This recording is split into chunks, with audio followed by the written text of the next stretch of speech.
regardless of sexual orientation, regardless of male or female, the dynamics of feminine and masculine energies are so powerful for us both.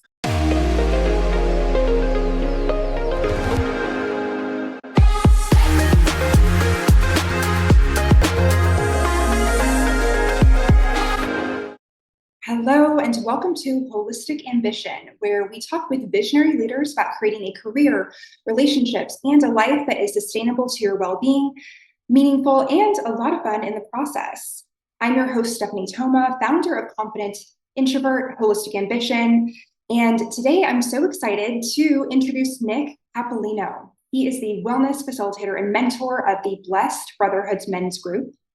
And once he recognized his own healing transformation through yoga, getting certified in 2016, Nick expanded his style of teaching by getting certified in Pranic Healing by Master Pro. In addition, he's trained in Tantra, Qigong, Iyengar yoga, Yin yoga, and restorative yoga. This allowed him to become an expert registered yoga teacher with over 400 hours of training. He's also a certified group fitness instructor with expert knowledge in strength training and nutritional programming. Nick has partnered and worked with companies like Nike, Equinox, Lululemon, Fabletics, MLB, Topo Chico, and many more. Nick continues to teach yoga and meditation for people by facilitating health and wellness workshops and leading private retreats around the world. His true passion is to create a safe, intimate space that inspires growth, transformation, and healing for each individual. Nick's grounded nature and gentle guidance that is spiritually focused in its approach provides a welcoming and loving atmosphere for all. All right, with that, I would love to welcome Nick and to just even say that, it's fun to sometimes go into how we met. We met when you were a facilitator at Unleashed. So talk about somatics. Yeah, absolutely. I'm very honored to be a part of the Unleashed community. And I think at the time I was facilitating some tantric yoga. And it was really great dropping in that community because I love how freeing and open-hearted that a lot of those people are, which really, and I've made such wonderful connections, and you being one of them. So Yes. Oh my gosh. So this is kind of a question related to that sense of open-heartedness. And let's say the people that are attracted to certain personal growth experiences, maybe they have wide open hearts, maybe they're a little bit closed and they'd like to open up further. What do you find has been most helpful in your journey or your clients' journeys in really getting to that heart space? yeah, that's a great question. So really, I think from the foundation of what you just shared is learning how to open up the heart space. For me, in my experience, mantra meditation has been really powerful. I've gone really deeper into, I think, playing mantras with my harmonium. So this was a skill that I actually, for the first time, brought to Unleash in Utah. And I literally learned one song. I'd been playing the harmonium for 2 weeks, and we were in this red rock crevice, and we had like 70 people just chanting Shiva, Shiva, Shambho. And I think people came up to me afterwards and like, I've never unlocked my voice like that before. Thank you so much. And it was so freeing. And I think with a lot of the work I do, I think the two best ways to connect to the heart space are through voice and movement. Mm. Yeah, and what combines both of those elements, something that we touched on a little bit in the pre-discussion is breath work, the power of breath work. So when it comes to movement, when it comes to voice, can you kind of walk us through, let's say for someone who hasn't tried breath work before, or maybe someone who has, but they're curious about a certain style that is most effective? Yeah, that's a great question. Breath work. So breath work in the yoga eight-limbed path is actually the fourth limb. and it's referred to as pranayama. And I love to work with the breath because the breath is the essence of life. Every time you act or react, you have to take a deep breath. And if we look at the foundation of the breath when we were babies, you see these full round diaphragms. But as we go through the stages of life, from childhood to adolescence to adulthood, we create tension. The body will store tension and therefore create faulty breathing patterns.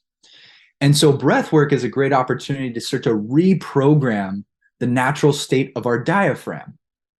And I think if you're looking to get into breath work and just start somewhere, for me, my personal experience, I started with Wim Hof, and where it's inhaling through the nose, exhaling through the mouth,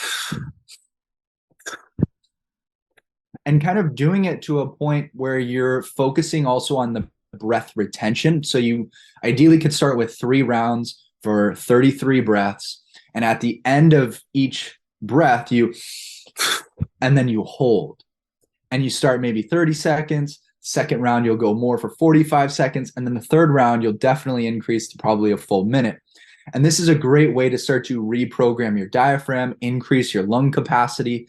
So that was how I got started into it. And of course, there's so much different types of pranayama or breath work out there that people can jump into. The shamanic breath work, holotropic breathing. I love to encourage trying nasal breathing. Nasal breathing, when you're exercising, produces that nitric oxide and gives you that extreme boost. In fact, I just read something that when you're 40 years old, your nitric oxide production levels go down by 50% than when you were 20 years old. And so one of the best ways to stimulate that is breathing through the nose, because the nasal cavity stimulates the nitric oxide in our system. So yeah, I think that's a solid foundation for people, is to start nasal breathing when you're working out and give pranayama a go. Wow, so many different tidbits there to go from. And I love the tie-in with science and different studies. And yeah, who knew that nasal breathing could have such an impact on our health, especially while breathing, as we do. So I'm curious, when it comes to this interplay of the body, the heart, the mind, there is a lot of talk in the personal growth space and practice of sacred sexuality.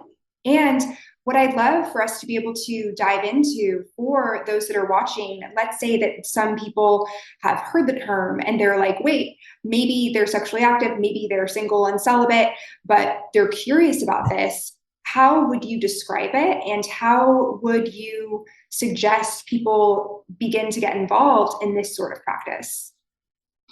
Yeah, that's a great question. So I think modern day culture of hooking up is really leading us down a path of distraction and desensitizing us. So I would encourage everybody to just start on your own. And what that means is, I think, getting really clear on what is your sexual blueprint. What are your turn-ons, right? What are your turn-offs? And coming from a space where we all self-pleasure, right? For a lot of the men, and I'm seeing this in a majority of men, a lot of men specifically are addicted to porn. In fact, just on a side note, most of my 20s, probably for like 5 to 7 years, maybe even, let's just say longer than that, I was addicted to porn as well. Every day I had to release. And when I realized I needed to break this cycle, I worked with a mentor of mine on a 30-day Tantra challenge, learning to cultivate my energy and hold my semen, or doing semen retention practices. And I started having dreams again. I started having these huge breakthroughs. And I felt this tremendous boost of energy, and realized the true power of discipline. then I got really clear once I was able to eliminate this fantasy, this desensitization that was making me weak. I like figured out what was my turn-ons, right? What really gets me going. And for me, that's okay, lighting candles, right? No computer screen, right? Getting all my senses, taste, touch, right? Smell, activating those five senses, and then learning to integrate breath work with that practice. And that is essentially what I think, if we had to bring this body, heart, and mind sacred sexuality, is learning to combine what turns you on, what are your desires, and combine it with the power of breath work. And then you can go deeper into, once you learn the power of breath work, you can start to circulate. They call it the microcosmic orbit of energy. You can circulate that through yourself, and then you can start to integrate that with a partner. So the beauty about so-called sacred sexuality is you start by yourself and then you bring in another partner. I love how you have distilled this, because there can be misconception. I've certainly heard of people kind of diving in, needing to work with, let's say, a guru to be really, you know, to begin to experience something like this, when how empowering is it that anyone can experience sacred sexuality as soon as right now, maybe right after you listen to or watch this this recording, you're able to actually get started on your sacred sexuality journey. And Nick, one of the things that you brought up was this contrast of being really sort of engrossed in this experience in your 20s of watching a lot of porn, and then being really into being tech free and lighting candles, more sensory. You mentioned the five senses, and also with breath work, I'm sensing the six senses. So, I have a couple of questions that have come up around around more of the sixth sensory experience. And then I'd also like to touch on, when you do withhold that experience of release, how that contributes to creativity. So we'll start with the first question around the sixth sensory experience.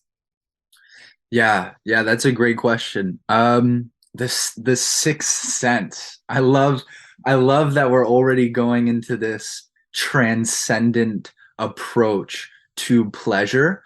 So a lot of the work that I do is around the energy systems, or the yogis will call this chakras. And so in order to experience that so-called sixth sense, or that enlightenment of that out-of-body experience, you have to get super aware of all of the energy centers in your own body. And from a scientific standpoint, that means like being grounded or rooted into that fight or flight response, like learning to control your nervous system, parasympathetic and sympathetic. And then when you start to understand that, how powerful breath work is able to send that energy into specific parts of the body, you can then access different emotions. And so a great example I love to give people is, most of the time when we're engaging in pleasure stimulation, it's all focused on that sexual friction down in the hips, in the womb. And the simple practice I'd encourage people to do is, imagine creating this connection where you're taking all that creative energy, that pleasure, and instead of fantasizing, or like, yeah, instead of taking that energy to fantasizing and making it more about like the genitals, or like you're thinking about boobs or ass or whatever it is, how can we manifest with that energy? Like, how can you visualize what your deepest heart desire is in that moment? Perhaps it is like creating a family. Perhaps it is creating this magnificent business, or perhaps it is traveling around the world. And that's where a lot of people struggle, is finding that connection, because we're so ingrained in that pattern of stimulating pleasure and sex just on that physical plane. And I think in order to create a deeper mind body connection, and if we even go to that sixth sense, which I believe is more spiritual, that's usually the foundation, is how do we take that energy and manifest or create.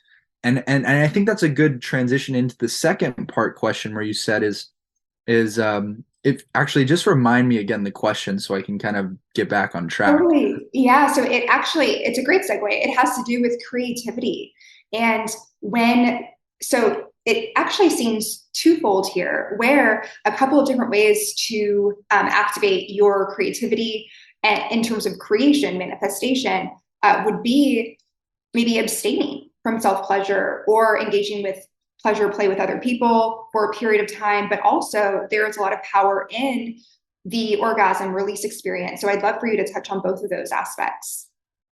Yeah, so at the foundation, sexual energy, especially from men, right? We have the power to create life with what we release.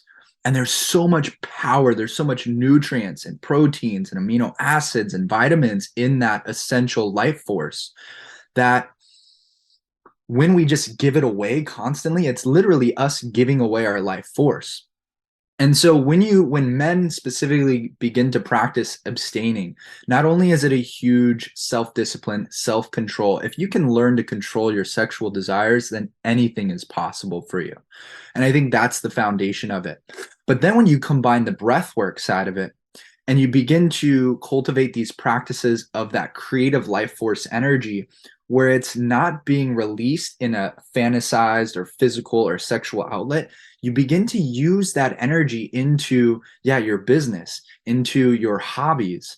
And it all comes down to the breathwork practices. Now, there are some physical practices that I actually go in depth with some of my men, where it's called edging, where you essentially get into the advanced practice of like, okay, perhaps you've successfully gone a couple of weeks or 3 weeks without releasing. Now we actually want to stimulate that pleasure. We want to begin self-pleasuring and cycle some of that energy and actually begin to pleasure, but do it in a way where we activate, and this is another, the physical practice is PC pull-ups or pelvic floor breath work, where you are beginning to contract those muscles around the physical body without expulsion. And then when you experience that contraction phase, you can then send it with your breath to different parts of the body. Again, it takes a lot of practice with breath work. And if I break down the science of the male orgasm, it happens into 2 phases. The first part is the contractile. The second is the expulsion. So the Tao, or the Taoist belief in ancient Chinese philosophy, and they even called this a medicine. They believe that the semen is your life force, and that when you do this properly, when you contract, any part of the body can have that contracting orgasm from the male standpoint without the expulsion happening. And that's where the PC pull-ups come in. That's where breath work comes in. That's where learning how to circulate the energy and then give it to your partner ultimately creates you to be this an incredible lover for yourself and for partners moving forward. And I think just from a personal experience standpoint, this happened to me. The first time this happened to me was years ago. I did a ceremony. I was on the beach with my harmonium. We opened up our hearts. We were doing chanting. We were doing breath work. And obviously I was attracted to a woman, and we stayed and we just connected with breath and eye gazing and touch. And there was no penetration. Clothes stayed on. And we just began to exchange this energy with our breath and experience that microcosmic orbit of energy where I was having orgasms, she was having orgasms, and we stayed up until sunrise because it was such an energizing vitality boost that really words don't even describe it. You just have to experience it. And from there, I was able to recreate that experience with other partners. And then when you have that foundation of this energy, of this powerful exchange of breath work and your heart's desires, and you're very clear on your desires and your boundaries and how to stimulate this physically on a cellular level with the breath, then you add the actual penetration or sacred exchange of sex, and then it becomes fireworks going off. So thank you for I know that was kind of a lot, but I think that drives the point home with some personal experience and the energy of it. It does. Yeah. So it definitely so many more questions after that. So when it comes to um, if you were to sort of describe for people that are curious about that experience of having an orgasm that is not located in the genitals, and then I have another question, but I'll save it for now. So we all know what an orgasm feels like, a genital orgasm feels like. And essentially, it's that same euphoria. But when you learn to create a new pattern in the brain, when we create, so this is what Tony Robbins taught me. There's three skills to master: pattern recognition, pattern utilization, and pattern creation. And when you start to recognize that you're in the same pattern, okay, you throw on your computer, you rub one out physically, you utilize the same pattern, you create the same result. When we can identify that and create a new three-step pattern recognition, pattern utilization, and pattern creation, it is something that is so freeing, that is so liberating to find, right? It's like, gosh, how could I have been missing this whole time? Why would I? And then it's like, why would I ever go back to something less than what this experience would be like, right? It's like, for the first time, if you remember the first time you ever had chocolate, or the first time you went to, I don't know, like a roller coaster, Disneyland or something, right? There's something nostalgic that for the first time when you create a new pattern, that just makes it like this whole new world opens up for possibilities. And that is the experience that I can best describe in words of what it feels like having these orgasms without sex. Beautiful. So it's really something you have to experience yourself, everyone at home watching and listening. And so what about, I'm kind of thinking about, let's say that someone is listening to this and they are so excited. They're like, okay, I'm ready to have these orgasms that are rooted in different parts of the body, maybe in the mind, something that doesn't even have to do with physical touching. What if they want to kind of skip to that part and not do the abstinence and begin to be really mindful with manifesting and release, let's say on a very regular basis? What would you say to someone who brings that up? So you're asking, just to clarify, you're asking like if somebody just kind of wants to jump into the deep end, essentially. Mm-hmm. Like what do you recommend, right? Yes. Um, I think if you're by yourself, again, it gets really clear on what are your goals? And then deeper than that, if we want to manifest beyond the goals, what are your core needs when it comes to your body? Because another thing I learned from Tony Robbins is that people will sacrifice their values to meet their needs. And so it's getting really clear on, okay, well, what are my needs? What are my values? Whether that's for myself, whether that's in partnership and relationships. And then you can go another step deeper, where one of my mentors, John Wineland, talks about when you identify your core needs, creating non-negotiable terms, and then create also negotiable terms. And I think this is a great foundation to understand. So this is actually a physical, like, journaling exercise.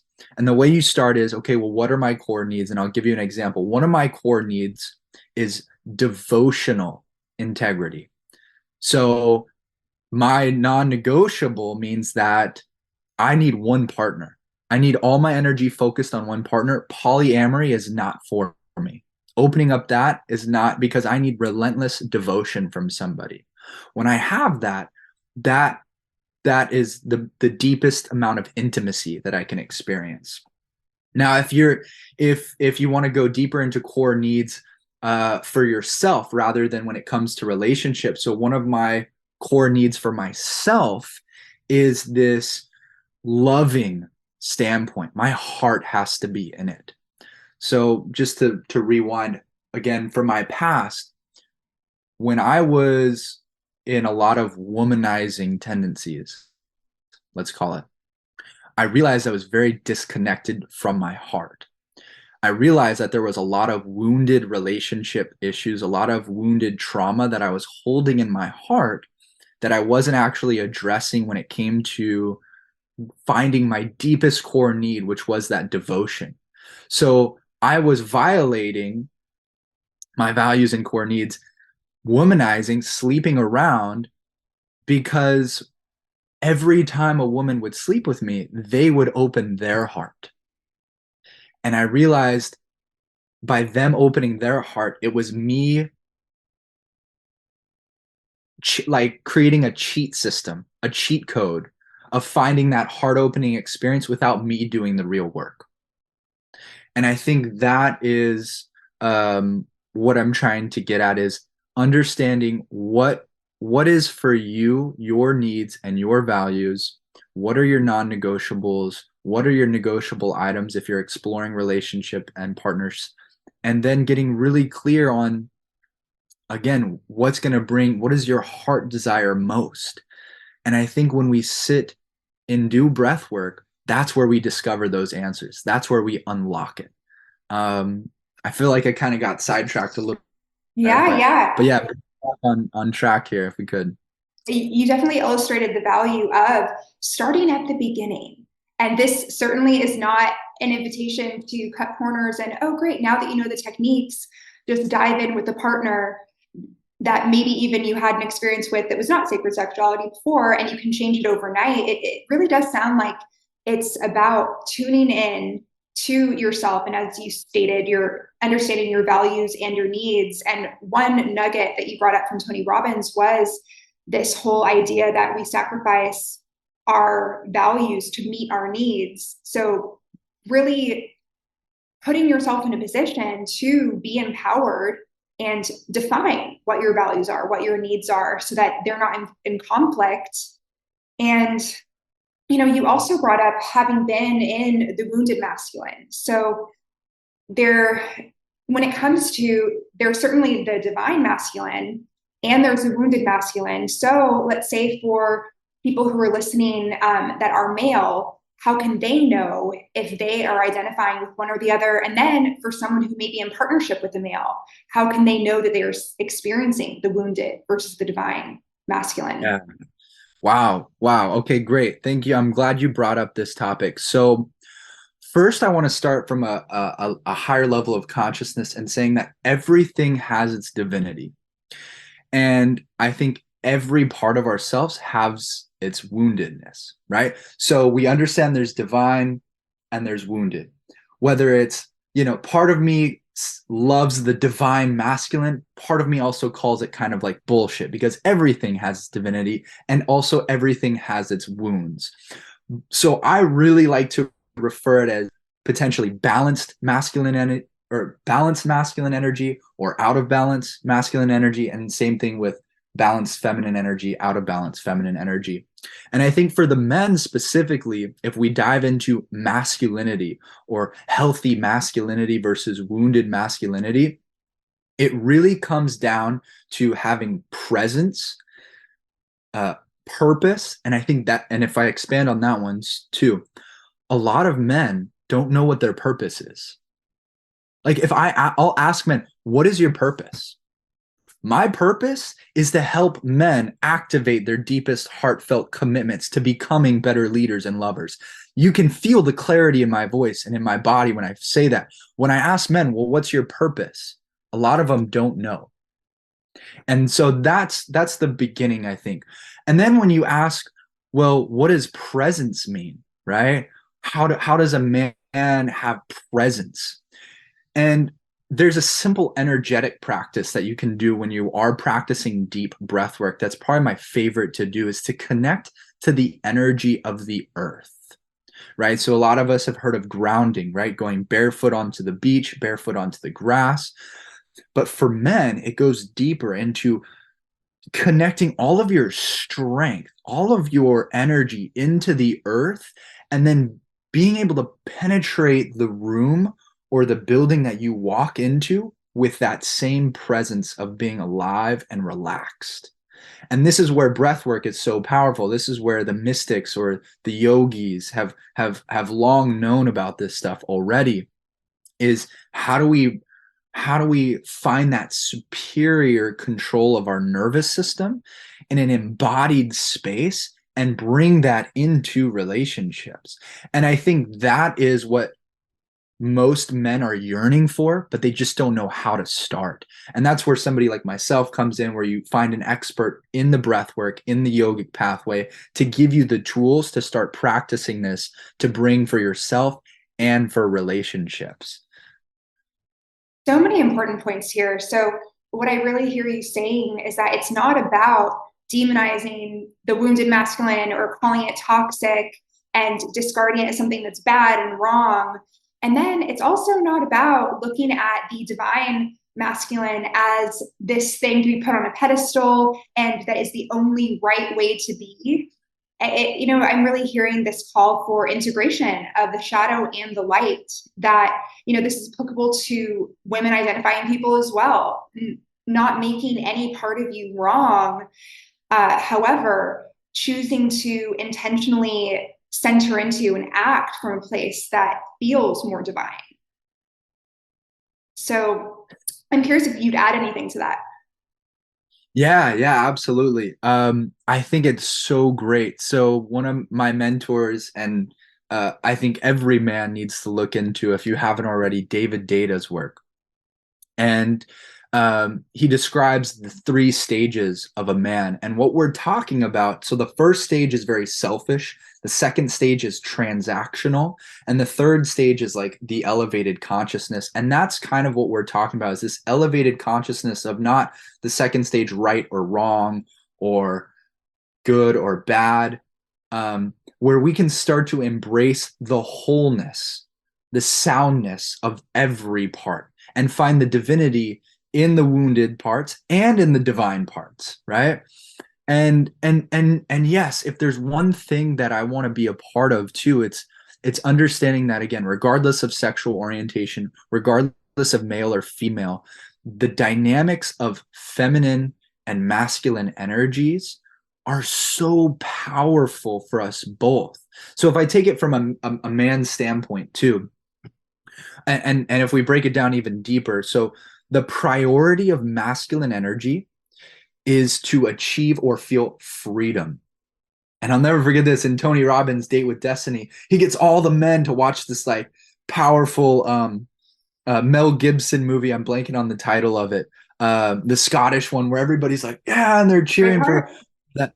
Yeah, Braveheart, Okay. exactly, Braveheart. So he gives us to watch this, and then he all stands up, he looks at us like strong, and he goes, freedom, and we all just go, freedom, right? So the number one priority is to feel that freedom, right? And we all have that. We all want to experience freedom. The number one priority for feminine energy is to feel the flow of love. And that's where the compassion, the nurturing, the feeling side, that's where women have done a really great job of creating that intimate space. And I think men have done a poor job. And that's why I'm stepping really deep into that space, because on another point, men can't even say, I love you.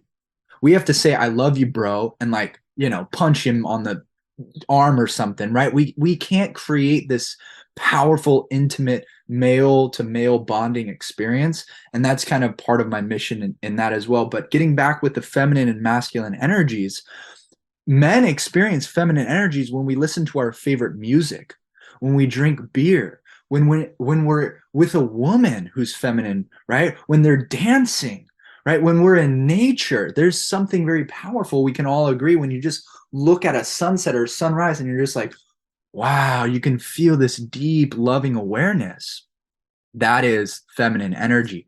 And then the masculine is like that the pursuit of the release, right? So if we look at it from the sexual standpoint, we release, it's like, right? When we exercise, it's like this release. Anything that gives us that release, that freedom, helps us experience that deeper, powerful masculine energy. And I think it's important to understand that polarity. Sexual attraction is all about these polarities, the masculine, feminine poles, and learning how to dance between the twos, right? The yin and the yang. How do we find that flow, that wholeness, that soundness? And that is where we can go deeper into finding unity and love with what David Data refers to as the spiritual freedom. The ultimate freedom. Wow. Oh Yeah. my gosh. Has been so potent. Before we wrap up, I do have a few questions that I love to ask the people on our show. So one of them is, how do you define ambition? Mm. The concept of it, the idea of it in its ideal form. Yeah.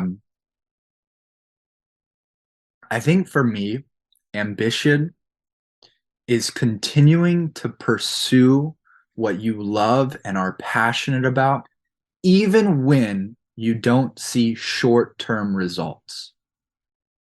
And so I think this is really powerful, specifically in the short term results and passion and what you love, because when you desire something, when your heart is on fire for it, that ambition is going to keep you going no matter what. And like if we just take the most simple example of going to the gym, you're not going to see results of doing abs for the first few weeks or a month. It's a lifestyle. It takes that ambition to dedicate yourself to go in day after day, not even seeing the results in the mirror. And then 3 months later, finally you see the transformation. Finally you see the results. I think that is ambition, is continuing to pursue what you love, even if you're not seeing these so-called short-term results. Totally. Yeah. I hear you mentioning pretty much the Tantra ideal of slowing down, but not stopping. And, that brings us to the next question of, what does, in a word, in a phrase, in a sentence, what does holistic ambition mean to you? I think that's a great question. I think the first word that comes to my mind is passion. Mm. All right. Well, on that note, how can people stay connected with you and learn more about you? What's the best way? Yeah, that's a great question. My social platforms, Instagram, TikTok, YouTube is just my name, Nick Capolino. Um, I have all my programs. If there's any men specifically that are interested to go deeper in this work, I offer a one-on-one 12-week container where we go into this masculine, feminine energy work, the sacred sexuality, the physical practices, the embodiment of yoga, tantra, chakra embodiments to move your body, activate your voice in ways you've never done before, to find that freedom, to find that love, and to find your deepest heartfelt commitments. And yeah, and then you'll find all my retreats. I'm doing one in Greece in May on those platforms. So yeah, absolutely. You can always just send me. My DMs are open for anybody. Send me a DM. Would love to connect with anybody and offer a complimentary session just to see if there's a fit to work together.